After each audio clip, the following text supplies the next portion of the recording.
Hello and welcome to another episode of the Founderology Built to Breakthrough podcast. My name is Kathleen Wood and I am the founder of Kathleen Wood Partners, a growth strategy firm dedicated to propelling founders to new levels of success and scalability. I am also the founder and co-host of the Founderology Growth Summit, the only founder-to-founder experience in the restaurant industry that brings together visionary restaurant founders to connect, exchange, and learn tips, tools, techniques, solutions, and strategies to accelerate their business. Now, if you're not familiar with me by now, I have to tell you, we've been doing this for almost a year. So I know you know me, which is great. And you're going to get to know more about me. But the one thing I will say is that I've had the amazing opportunity to speak with game changers, industry leaders, and people who are truly building brands to break through.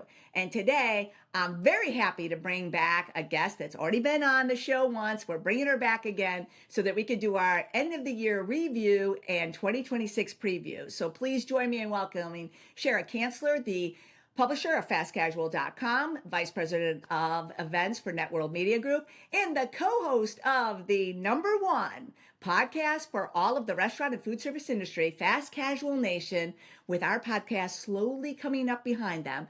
But Cherryh, it is great to have you back on Founderology Growth Summit as we bring in the end of the new year and start to end of the existing year and start to celebrate the beginning of the new year. Thank you so much. That was quite the introduction. I'm going to have to save that and play it for my mom because she will be really impressed. And thank her for my check too. No, I'm just kidding. Yeah, exactly. No, that's great. But I'm very excited for you, Cherryh. I mean, you really have had your podcast is Fast Casual Nation is amazing. And thank you so much. Really fantastic. Congratulations. And obviously all the other things. But I thought it'd be great because, we really started with a vision, at the beginning of this year for the Founderology ecosystem, so to speak. And I thought it'd be great if you and I brought it home to talk about our year in review and then also what we see kind of happening as we look forward into a year in our view. So I was curious, just to kind of start it off with is, if you had to title the restaurant industry for 2025, what would be the title you would give it?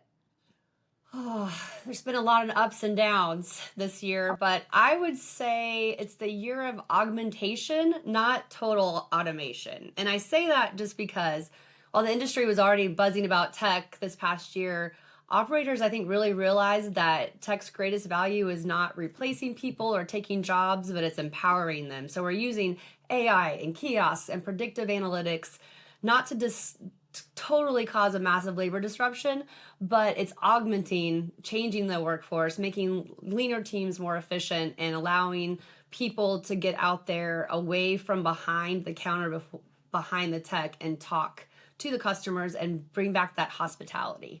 What about you? What would you call it? Oh my God, I'm kind of similar to you, Cherryh. I would call it AI or die, and I think it's for a very similar and complementary reason. I still hear people saying that I don't subscribe to AI. I don't believe in AI. AI is the devil and it's taking everyone's jobs. And it kind of reminds me like, when the cell phone came out and then when social media, I'm never going to use social media. I'll never take a picture with my phone. And, and I feel like, people are not really, they're looking at AI as a tool.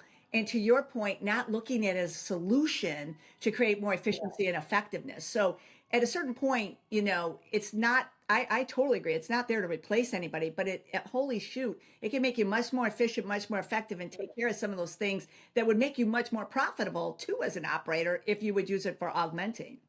Exactly. Just doing little small things that, I've been talking to operators all year. They're using AI, help me create a schedule for this, this employee who can only work 20 hours a week and these hours, like what are, or give me ideas for inventory or, like just easy. It doesn't cost anything. Some of the people are not even investing yet in like the predictive analytics yet. They're just using it as prompts like you or I would use it, just for a grocery list. So I think that's really smart. And I think more people are going to get on that train for sure.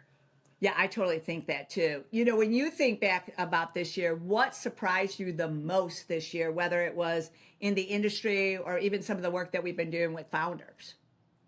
I think it's probably the resilience. Like this has been a bumpy year, I think, with food costs rising and the tariffs and the government and just everything going up and down. But, restaurants, especially founders, are plugging away, and they've really learned that they've got to be better with the value proposition over just like perceived hype. I mean, you can only have so much like food porn on your on your Instagram.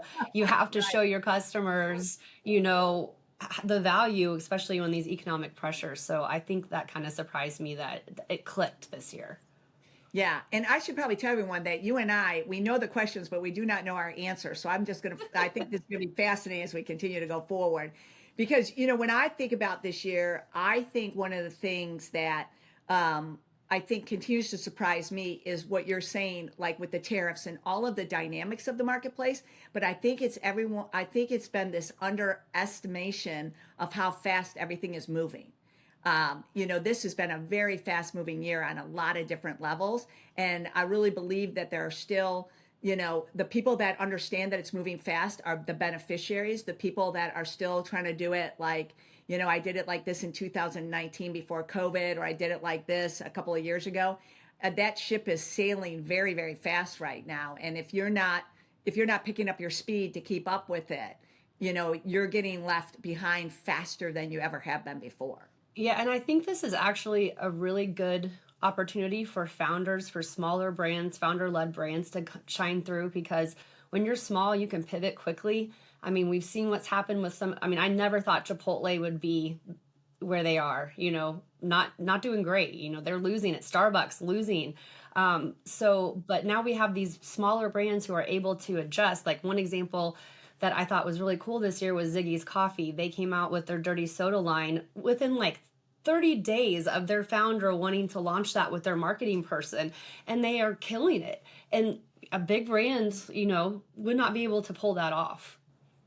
Yeah, I think that's one of the big benefit. That's why I love working with founders, right? I love working with founders because, to your point, they're resilient, they're adaptable, they're agile, and they do get the need for speed, because part of it for them is to stay relevant and competitive in a marketplace where they don't have the marketing dollars to do national campaigns or to do massive rollouts. So, yeah, I totally agree with you on that. I did love that Ziggy promotion as well with you.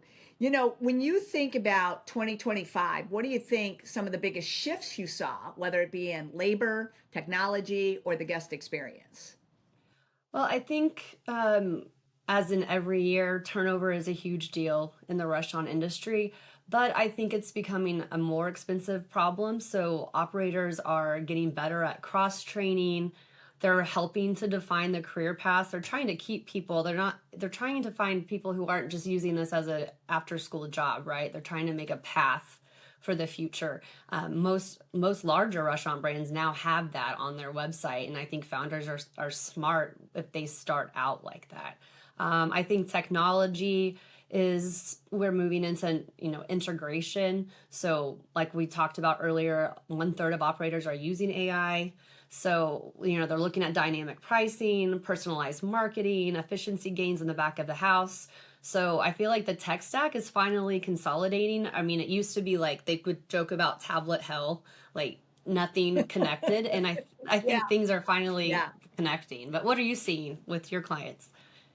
Yeah, I like your idea about labor. I think that I've always had this proposition that I believe that a lot of the labor struggles could also be connected to the very big labor leadership void we have. Like, I think that people want to work for leaders that are trained, that know how to run a shift, that know how to keep them safe, that know how to develop their careers, right? So when I look at the companies that are really growing at this point, I can trace it back and say, look, they've been investing in leadership and management development for years. They have this many internal promotes. So your idea of career path, I think, is one of the most brilliant ones out there. Don't hire me for a job, hire me for the opportunity to have a career, and then develop me to have that career. Because I really do think that if there were more, the companies that have strong leadership development teams are not experiencing the same labor crisis and the same labor issues. Companies that are not investing in leadership we're seeing a more propensity to have those labor crisis, labor issues. Right. And, 20 years ago in the restaurant industry, the restaurant was looked at as a part time job, for like young Yeah. people or teenagers. But now where we are, there's people of all ages in the industry and they need to make it a career. I mean, they have to make a living wage. And if restaurants want to keep their workforce, they're going to have to, give up, give them the goods.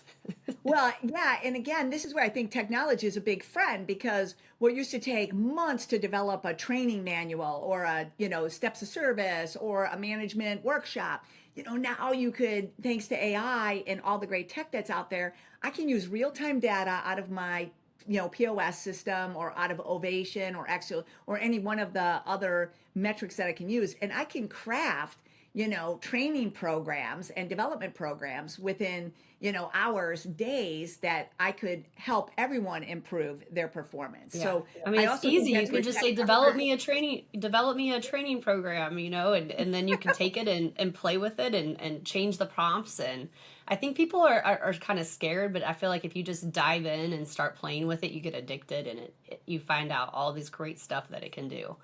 well, that's one of the interesting things we did for one of our clients that we were having a conversation on labor and we were talking about the difference between labor percentage and SPLH, right? And we were trying to figure out how we were going to explain it because, it's better visual and it's better with handouts. So we literally went on ChatGPT. We asked ChatGPT to give us a step-by-step, difference between sales percentage of labor and SPLH. Then we asked it to create us a train the trainer guide. Then we asked it to create us a training manual. Then we took all of it and we put it into LM Notebook on Google and we created a podcast.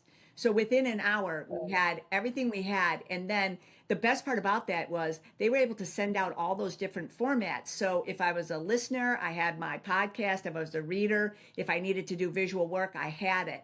And I think to me, that to your point, that's where you get in there, you start playing with it and you start to find out like, I have so much power now. If I learn to integrate it into my business as opposed to it's another tool in the toolkit kind of a thing. It's just exactly, and just silly things like creating images. Like I've been using it because I mean, in the journalism world, you cannot just get online and publish a photo. So even logos. So like I might take, if I'm writing a story about two brands, I'm like, give me a cover photo, but put the logos in one photo, and then I don't have to ask my graphic designer to do it. Like it did it in 30 seconds. So it's just saving time. 100%. So when you think about what trend or change, was the biggest impact on all operators this year, because you have a bird's eye view from where you are with everything, with all your events, all the fastcasual.com and everything else that you've got at Networld Media Group. What would you say was one of the biggest trends or changes that happened in 2025? I would say that operators are finally understanding that they can't just take price. They can't keep passing on prices to their consumers, even though and this would be the year they would do it, right? Because food costs are terrible. But the customers they're done. They're inflationed out, they're stressed out. And so I think a lot of brands have done a good job of using technology, for example, to find ways to eliminate the waste and optimize their workflows, optimizing their menu. So if beef is expensive, okay, maybe we're gonna try to take the main thing. We're not gonna market this burger this week. We're gonna do the chicken, or we're gonna bring in pork. We're gonna bring in other things and highlight other meals that are less, expensive, so they don't have to keep taking price. Yeah, I love that. I love that. Yeah. I think that kind of fits into a trend I've been talking about a lot this year is that we have to accept that we're going into an experience economy. You said it earlier about the customers looking for value. And I don't think the value is just give me a better price. I think that the customer is looking for a value in their experience. So it is price, product, service, cleanliness. What was my overall experience? Because I only am going to have X number of dollars and I'm not going to risk it, but I definitely will repeat it if the experience, gives me value. And I think that one of the things that we've really been trying to emphasize is going back and looking at that guest journey, not only in real life, but also what's the guest journey online? What's the guest journey with your app, with third-party deliveries, with whatever way that people can order or have the interaction with you and your team and your brand. what is that experience looking like, and where are you infusing hospitality as touch points in that, so that they have a great experience no matter how they choose to, order or have the experience with you. Yeah, makes me think of a good story to share real quick. So we just had on founder Tom Ryan of Smashburger and the CEO Jim Sullivan this week. We haven't aired it yet, but we just shot it, and they are doing a whole rebrand overhaul of Smashburger, because if you guys remember, Smashburger was the brand to beat, 12 years ago, and then they kind of fell off. And we were talking to them about why, and they said we kind of lost sight of who we were, and we want to come back to that hospitality driven, really delicious food, but also offering value. So they came up with this $4.99 platform. So they have like 5 offerings that are $4.99. They still have their ultimate burger that's $19, but then now they have 5 things that are $4.99. So it's like the barbell effect. Some customers are going to come in for that lower price, and then others still want the higher the value. He said, the food's still delicious. It's not like it's cheaper. They've done it that way because they know they have to show value. So I think we're going to see some cool stuff from Smashburger being back on top. So that's cool. Well, let me ask you this. Do you think, because I know you are like got your finger on the pulse of the industry, do you think that's why we're seeing a lot of brands coming into Q4 this year saying we're going back and reevaluating our strategy, we're going back and reevaluating our marketing, we're going back and reevaluating? Do you think that, some of that is systemic to the idea that people are realizing, hey, what got us here is not going to keep us here? Yeah, I think a lot of them are understanding they're going back to their brand story, like their differentiation, and just trying to be instead of trying to be everything to everybody, they're taking a step back and saying, how did we get here? We're not trying to be everything to everybody. Let's focus on what we're good at, but we also still have to be innovative in that category. So Smashburger, for example, has added big dogs. So they're these big, huge, like hot dogs of it. They look like they're on lobster rolls and lobster roll brands. And so it's like, it's still in their wheelhouse, but they're coming back and then innovating. And I think we're going to see more of that. And they were talking, about the hospitality angle.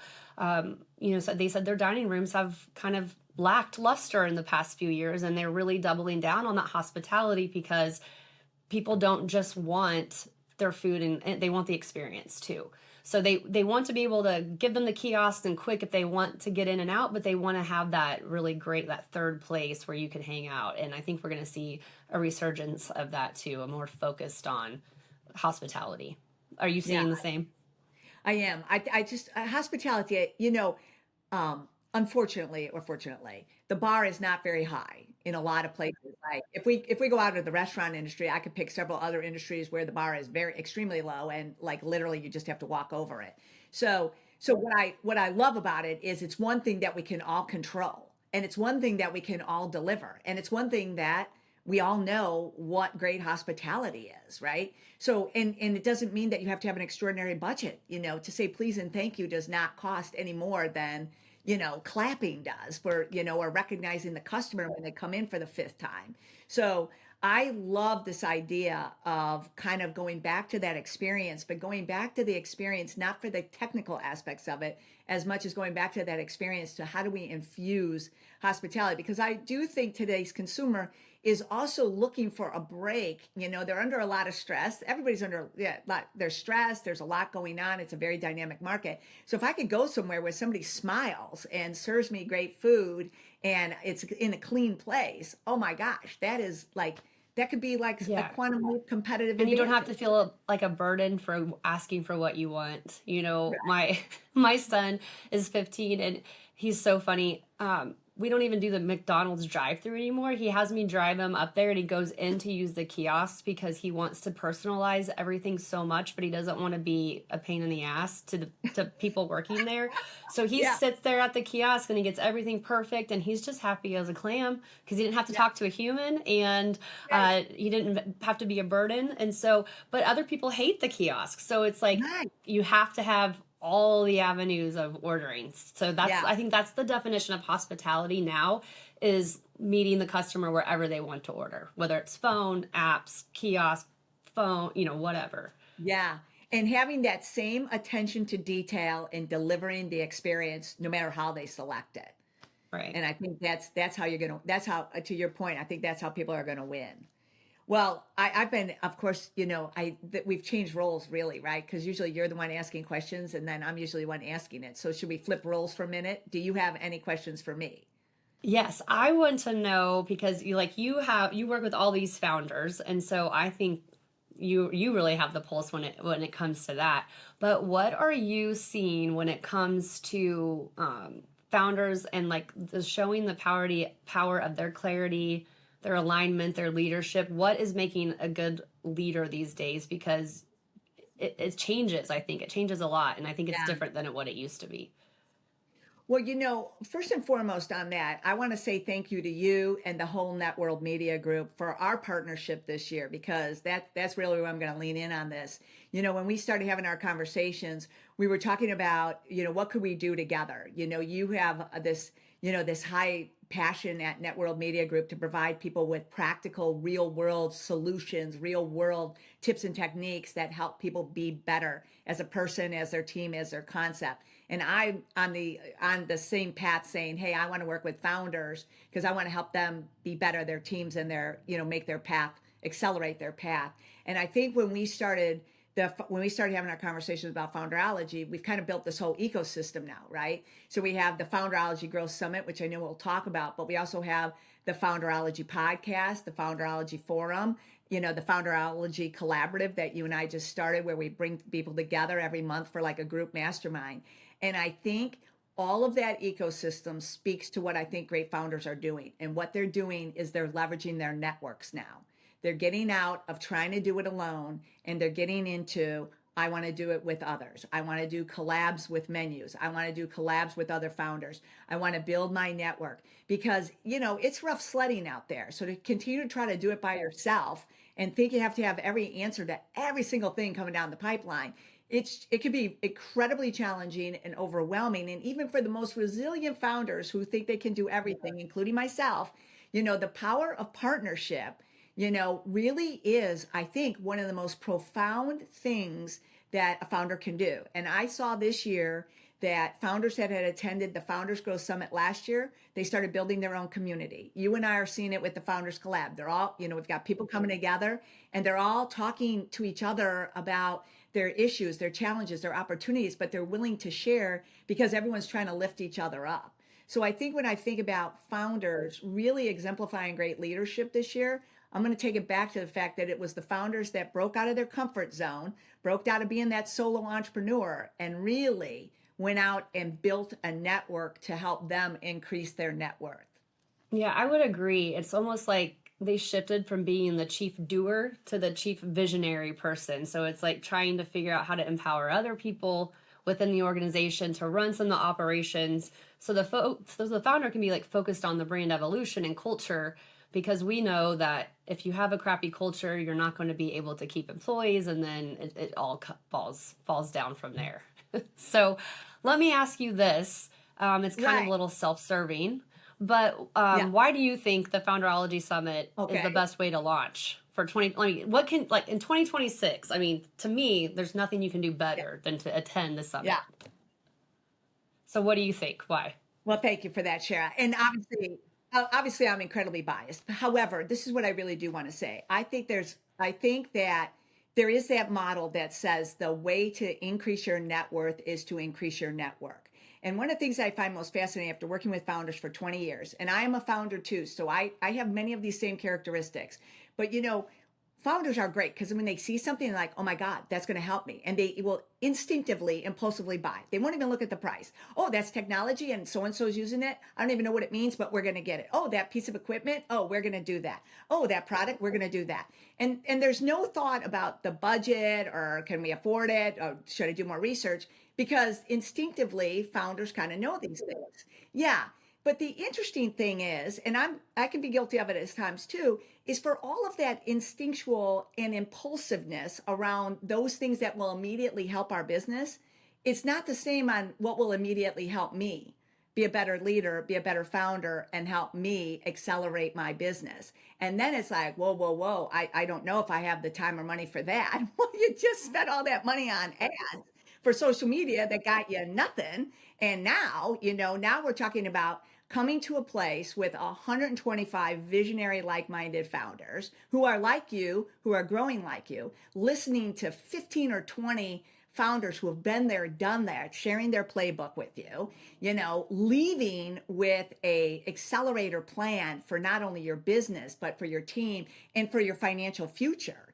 So now it's kind of like, hey, this is an investment that you can make that's going to return it not only immediately, but for years to come, because now you're entering into a community with people who are there to support you, who are there, who want you to be successful, and who also understand your journey as well as you do. So I think the biggest benefit of coming to the Founderology Growth Summit is it's got an amazing ROI on your own personal investment, but also on the acceleration of your business as you go forward. I would agree. And I think another thing that I think is going to be essential is that we're going to kind of give people this 90-day execution plan. And to me, founders don't normally have a lot of time to plan. They're not thinking like 30, 60, 90 days. They're like just trying to tackle what's block and tackle, right? They're trying to get in front of what's getting in now. And so this is just 2.5 days and you're going to get this time to really plan for your whole year and thereafter. So as a person who is not good at planning because I'm a block and tackle and, boom, boom, boom, boom, I would love that. If somebody sat me down and said, we're going to do a 90-day plan, let's go, that's like life-changing. And I also think that it's a plan with proven practical strategies and solutions, right? Because I love planning. That's the core business of ours is strategic growth planning. And a lot of times people say plan and pain are the same word. And like, well, yes, it is painful when planning is terrible, but it's very exciting when planning is purposeful. So if you're coming because you want to make more money, you want to break through, you want to get out of being unstuck, and you want to leave with something that says, I know this is going to work because 5 other people told me I know it, I've got it, but I also know I have people I can call now. And I think this is going to be our 3rd year doing this. And what I can honestly say is that every year, everyone that's attended became part of the community, but they also all grew their businesses in some form or fashion. It all helped them get to another level. And I think with our partnership together and what you're all bringing to it this year too, I mean, it's just going to quantum leap everybody. And I'm very excited for the founders because this is where you come to get the inside track to accelerate against everybody out in the marketplace, big or small right now. Absolutely. I'm super excited for it. Should we give a breaking news announcement on our latest speaker who we've got? Well, please, you could be the guest of honor on that one, Cherryh. I'm so excited about this. I'm really excited. We have Jeff, the CEO of Hop Dotty, coming in, and he's going to do a fireside chat with us. And he is brilliant. I like to call him the Matthew McConaughey of the restaurant industry because he's got the hair and the accent and the boots. But he's so smart, and this brand is doing really amazing things. They bought a smaller restaurant brand a few years ago and have formed a parent company, and he's gonna talk all about that and how he is looking at other brands to purchase and maybe turn into Hop Dotties and just his whole journey. So I think that's going to be, that was just from yesterday. So this really is breaking news. I know it really is. And man, we had so much respect for Jeff Chandler and his whole team for years. I'm a big, I'm not even a person that eats red meat as a person, but I do love the Parmesan truffle fries, the broccoli, the chicken, and of course their delicious milkshakes. So it is, I'm a big fan of the concept, but I think Jeff's story is another indication of the Founderology Growth Summit, right? Here's somebody who's been there, done that, doing more, can talk about the ups and downs of funding, talk about the ups and downs of finding another concept. I mean, but really is not talking from theory, but really like, this is what I did. And he's doing it still. He did it and he's still doing it. He's in the trenches every day. Yeah, absolutely. I'm also excited about, our partners with Founders Advisors, where they are giving everyone who attends a complimentary investor grade readiness assessment, usually that they don't make it available to too many people. And usually if you do get the opportunity to take it, it's like $499, like half of the registration fee of attending the summit. But not only are they going to give everyone the opportunity to take the assessment, then they're going to talk about the 17 dimensions of the assessment, and then they're going to do a bonus workshop to walk people through how they can use their results from the assessment to improve the financial strength and value of their companies. And when you think about that, that's tens and tens of thousands of dollars that you will pay someone else to maybe get some of that information. And here you get it just as part of being at the Founderology Girls Summit, which I Yeah, I think mean is that is amazing. priceless, especially if you think about in the restaurant industry, people start restaurants because they're passionate about food, not necessarily they have MBAs or they know how, that all works. So getting that education just basically for free is amazing. It's amazing. Cherryh, what are you looking forward to about the Founderology Girls Summit? I love that we're going to be in the room with so many doers, so many like hands-on people. There are people in the world that love, like they have the ideas, but then they don't really want to do the work. And a founder, though, is the opposite. They are like, they have all the ideas, but then they are the first one to do the work. And that to me is so exciting. Just being around that energy, that's to me, I'm not even a founder, but I'm looking forward to that just on a personal level, being with all those like type A, but also ADHD people. I mean, those are my people. So I'm excited for that. Yeah. What about you? Same thing. I think I am that person, and they are Yeah. my people. So it's like I get to be like, the one thing about it that I love about it though is, when you're a founder and you're so excited about what you're doing and you want to share it with everyone. So you talk to your family about it, and then about 15 minutes in it, the family's rolling their eyes. They really don't want to hear anymore. It's Thanksgiving. Why are you talking about that? And we've already heard about your darn business. We don't need to hear about it. And so, you very much get family cues early on that there's a time limit. And then when you go to talk to your friends, they kind of know, and then they give you advice that, is very kind, but, they kind of don't know. And so you don't really have a lot of people to talk to about it, that you can almost use shorthand language to just have the discussion. So that's why I love it too, because when all these founders are in the room together, they're just shorthanded, they got their tribal language and they're just shorthanding their discussions. So, one of the things that we designed into this was to give founders more time to actually network, because this is one of the few times, like we get it actually on the feedback card. This is the first time I could talk about my business where someone didn't roll their eyes 5 minutes into my overview. So true. Like, oh my God. Okay. So true. Or you're like getting advice from your mom or sibling or something that has no idea. And they're like, have you thought of this? And you're like, yeah, 7 years ago, but you have to be nice. You have Right. to be nice Right. about it.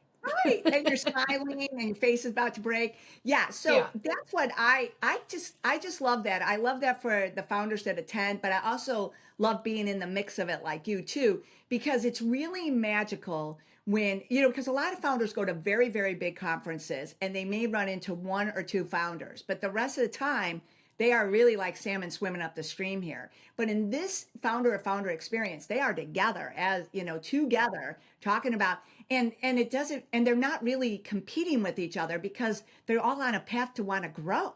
So when's the last time you've been in a room with 125 people that all have a similar vision that they want to grow, they want to be successful, and they want to do great things for their team and their families with their businesses? I mean, it's so powerful. Yeah. And to your point about the other, going to other events, there is a difference for these entrepreneurs. I mean, they're meeting CEOs and presidents and stuff, but that is still a very different role than the entrepreneur who is also the CEO or the president or just the visionary officer. So I mean, just the fact that they're going to have that one-on-one connection is Yeah. great. Well, Sherry, that was why I was so excited that to do this partnership with you and Kathy and the whole team at World Media Group, because one of the things that I've always respected about all of you is that you do these events that are really about content and relationships, but it always starts with relationships. It gets backed up with content. And you've built all of these amazing communities, whether it be in fast casual, franchising, pizza, QSR, the kiosk. But that's one of the things, like when I was thinking about Founderology, and how does it find a home to create sustainability because the demand is there? I couldn't think of a better group to have a discussion with. And I was so honored when, you and Kathy were like, yeah, let's do this, because that's what I think makes everything that you all do so special. Is it's not the mega complex thing. It's I'm bringing people together to really create profound connection for themselves and their businesses. Yeah, I appreciate you saying that. That is definitely our passion. I know that's one of your passions of Kathy and I especially always are saying, let's bring people with us. I want to include I want to include everybody if it makes sense. Just because one brand grows doesn't mean that another brand can't grow. So we can all grow together.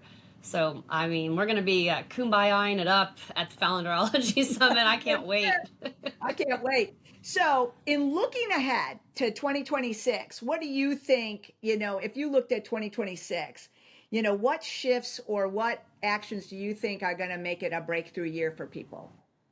I think, and we've kind of touched on it a bit, but I think it's that emotional investment in the dining experience. So, but over the past few years, we've all been obsessed with friction reducing and technology. And I still think, obviously, that technology is huge, but we're going to use that technology to make sure we have better human connections. So that's what I would say, tech and human together. Oh my God, I love it. And I'm going to add on that, say use tech and human together, and let's start investing in the development of leaders, in the next generation of leaders to come. And let's start to create those, not only the hospitality for our guests, but the hospitality for our team members, because, it's, they need it too. So I love that. I love that too. Like use these powers to your advantage, but also use it to give back and invest in others. Exactly. We're going to use our If powers you for had good.